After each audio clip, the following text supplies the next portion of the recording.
I thank Mr. Chiari for his briefing. I now give the floor to Ms. Eden Wosorno. Thank you, Mr. President.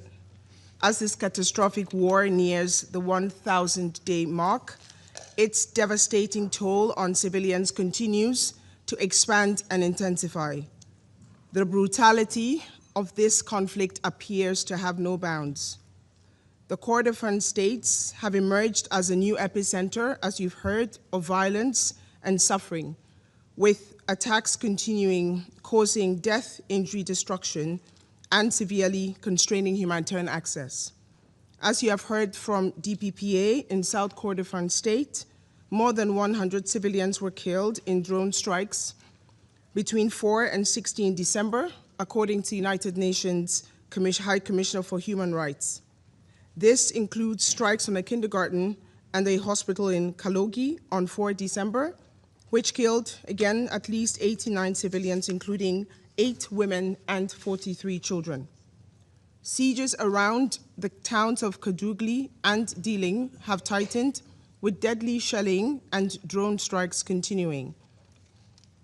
As you've heard, a strike on the UNISFA logistics base in Kadugli on 13 December forced a temporary relocation of UN and INGO personnel from various locations in South Kordofan, including the 2 besieged towns. Despite widespread condemnation, attacks in the area further intensifies. On 14 December, a drone strike on a hospital in Diling reportedly killed at least 6 people, injured 12 others, including medical personnel. An interagency humanitarian team led by the humanitarian coordinator, Ms. Denise Brown, scheduled to arrive in Kadugli on 15 December, was unable to proceed due to the increasingly volatile and unpredictable situation. United Nations convoy did reach Diling and Kadugli in October, but faced very serious security challenges en route. In North Kordofan State, the situation has been equally alarming, with continuing attacks in and around the capital, El Obeid, and reports of forced recruitment of civilians being prevented from leaving the area as fighting closes in. A strike on a World Food Program truck in North Kordofan on 5 December, in which a driver was seriously injured, was yet another demonstration of the grave risks humanitarian workers face across most of Sudan. This was the 6th attack, harming World Food Program assets in Sudan this year alone. And in West Kordofan, we have also received reports of further displacement, including across the border with South Sudan, and of civilian casualties due to drone attacks following the takeover, as you've heard, of Heglig in the southern part of the state earlier this month. Last week, local authorities in White Nile State report some 1,600 new arrivals from Kordofan region in the city of Kosti, of whom the vast majority were children and women. Mr. President, staggering levels of humanitarian needs also persist across Darfur. Efforts to safely access El Fasher continue, with ongoing discussions on the deployment of a security assessment team.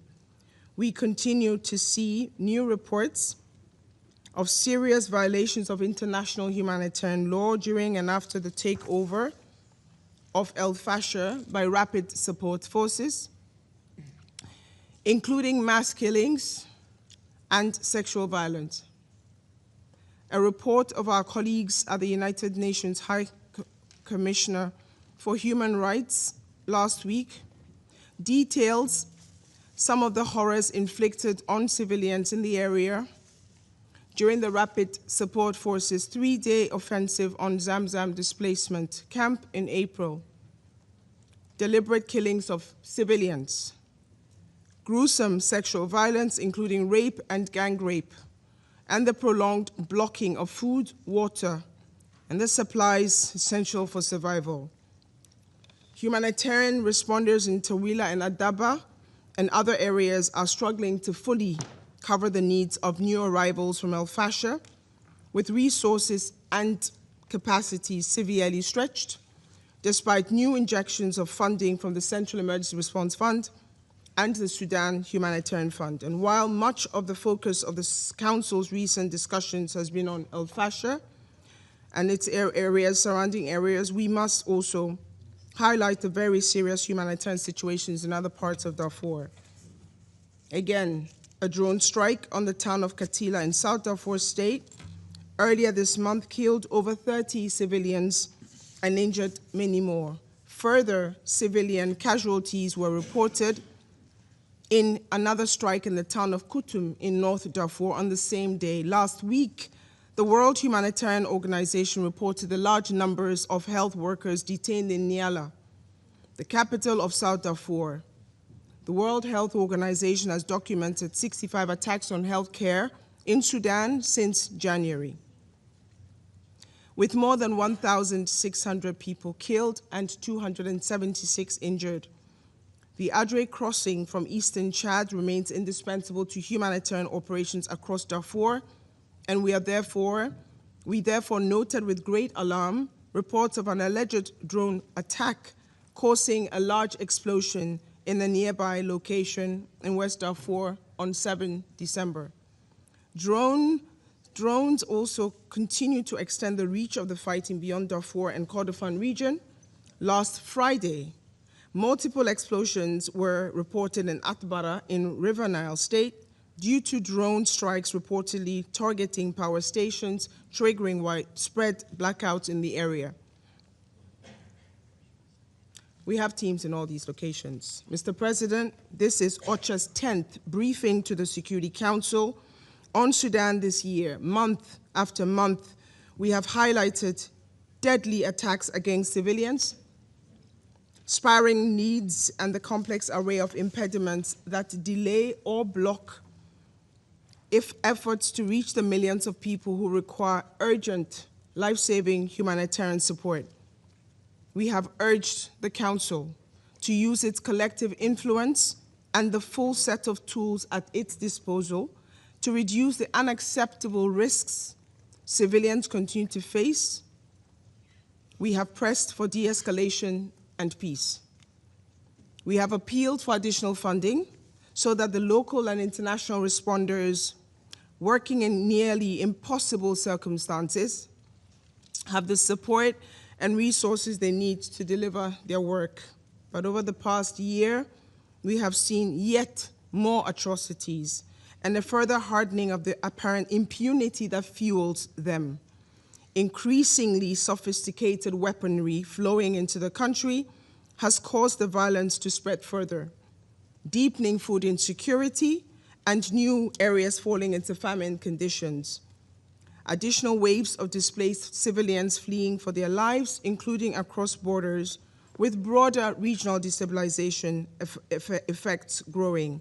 Humanitarian organizations being forced to cut back on life-saving programs just as the needs continue to grow. Relentless attacks on humanitarian personnel and health workers. Repeated targeting of essential infrastructure.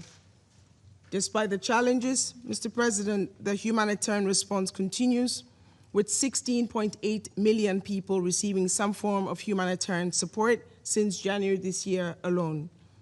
Our system is under unprecedented strain and increasingly under direct attack, but it continues to deliver.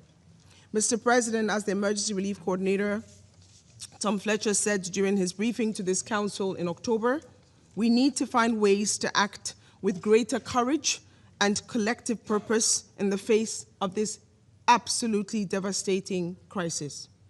We therefore renew our call for urgent concerted engagement and action along 3 tracks.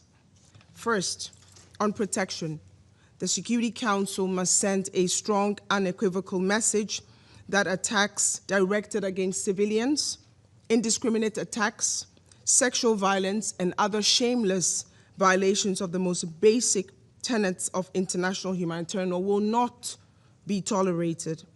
Women continue to carry a disproportionate share of this crisis. The Council cannot allow the horrors that unfolded in El Fasher, despite repeated warnings, to occur again in El Obeid, again in Kadugli, in Dilling, or elsewhere. you should please use your collective influence with the warring parties.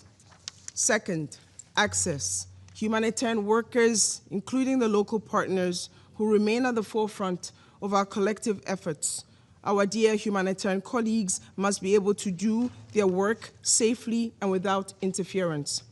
We continue to strengthen the United Nations presence on the ground in all areas of need, including across the Darfur and Kordofan regions. We have colleagues in these locations. We do not feel safe. Our courageous teams need clearer guarantees so that they can operate safely. Life-saving humanitarian supplies need to flow freely via all necessary routes, whether across lines or borders. In this regard, I note our appreciation to the Sudanese and Chadian authorities for having kept the crucial Adre border crossing available for humanitarian movement. We renew our request that this authorization be extended indefinitely and that increased support for host communities and refugees in Chad and other areas continue, in other neighboring countries. And finally, peace. With another grim milestone in this nightmarish war approaching, renewed efforts are needed now more than ever to halt the fighting, to stop the arms flow that are fueling the conflict, and to move the parties towards the inclusive and lasting nationwide ceasefire that is so desperately needed. I thank you. I thank Ms. Wosorno for her briefing. I now give the floor to Mr. Cameron Hudson. Thank you, Mr. President, members of the Security Council. I'm grateful for the opportunity to discuss the evolving crisis in Sudan and to offer my perspective as an independent political analyst who has spent nearly